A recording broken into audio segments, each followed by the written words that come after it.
Hey, everybody. Hope you're ready for chapter 4 of Wild Rescuers Escape to the Mesa. Alright, let's get started.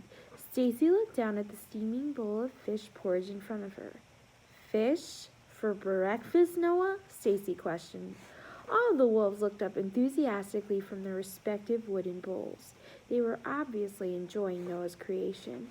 Stacy ate a spoonful out of politeness, dumped the remaining portion into Paige's bowl while Noah's back was turned, and promptly rooted around the cave's cupboards for some jam and bread.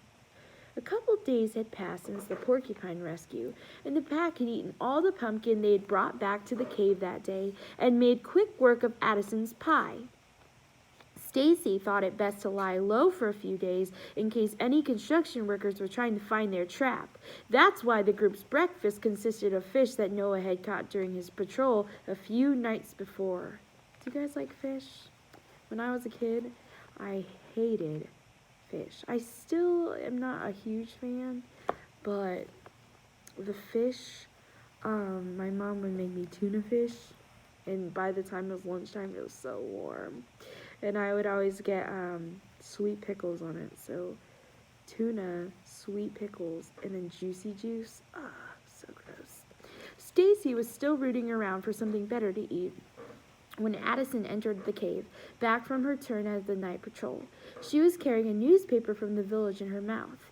It wasn't unusual for Addison to bring a paper home with her after her patrol shift. But today, instead of neatly placing it on the rocking chair for Stacy to read at her leisure, she angrily spat it from her mouth onto the floor where Stacy was standing. Stacy bent down to pick up the paper and gasped. There, on the front page, staring back at her, was Wink. Stacy couldn't believe what she was seeing. Why is Wink's photo in the village newspaper? When, and for that matter how, was this photo even taken? The wolves, all finished with their fish porridge, gathered around the table as Stacy read the accompanying article out loud. Arctic wolf spotted in nearby taiga forest. A tourist has captured a photo of what appears to be an Arctic wolf in the taiga forest east of the village during July's forest fire. Lydia Summers, an amateur photographer, was visiting the forest the weekend the blaze broke out and documented the firefighters' effort to extinguish the fire. You got your picture right here. Hopefully you're not getting dizzy. Several months later, as she was deleting files to make room for new photos, she noticed something she hadn't spotted before. In the background of one of her photos, the white wolf is visible. I almost didn't see him, Summers said over the phone, but he's there all right, staring right back at me too, and winking. Based on the wolf's apparent coloring and size, experts say that this is an Arctic wolf, a type of wolf that has never been documented before in this territory, which is generally home to timber wolves. I'm 99% sure that's an Arctic wolf, said Dr. Wyatt Berg, an area wolf expert and the chair of the Department of Animal Sciences at Village State University. What an Arctic wolf is doing this far south is unclear, but my students and I intend to find out. Berg is currently planning a field trip to the forest in hopes of finding and observing the wolf, which he tells us could belong to a larger pack.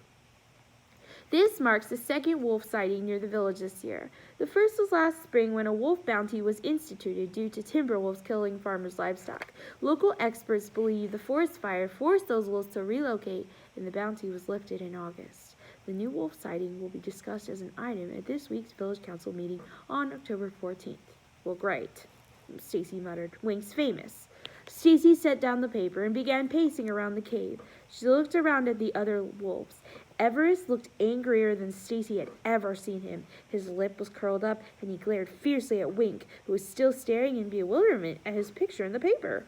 Tucker and Basil had retreated to the cave entrance to keep watch, both looking nervous and alert. Noah was feeding an eager Paige her second portion of fish porridge, and Addison was looking for Stacy, waiting to hear what she was going to say. This is bad, Stacy thought to herself. We've always had to be careful not to be spotted by campers, but before this, we had the element of surprise on our side.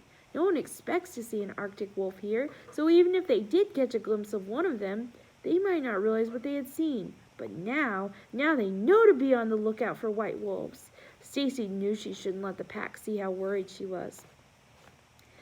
Okay, everyone, Stacy began slowly. Let's focus on the positive. The wolf bounty is over. Yes, it's still hunting season, so we still need to be careful, but no one should be hunting wolves anymore. Stacy looked around at the wolves, expecting some excited tail wagging. Instead, they looked relieved, but still slightly concerned. Expressions Stacy realized were more realistic for when someone tells you that hunters aren't actively trying to kill you anymore. All right, Stacy continued. Second, the article didn't mention building a ski slope or golf course or any type of vacation resort. That's good, right? In fact, it might buy us some time if people are looking for this elusive white wolf in the forest instead of starting construction. Of course, we'll have to make sure they don't find any. Stacy's voice trailed off and she resumed pacing around the cave as the wolves settled down for their mid-morning nap, their tails low with worry. So many thoughts were racing through her mind, and so many questions too. There was one thing she was absolutely certain of, though. She was going to that meeting. That's the end of chapter 4, so I'll see you tomorrow for chapter 5.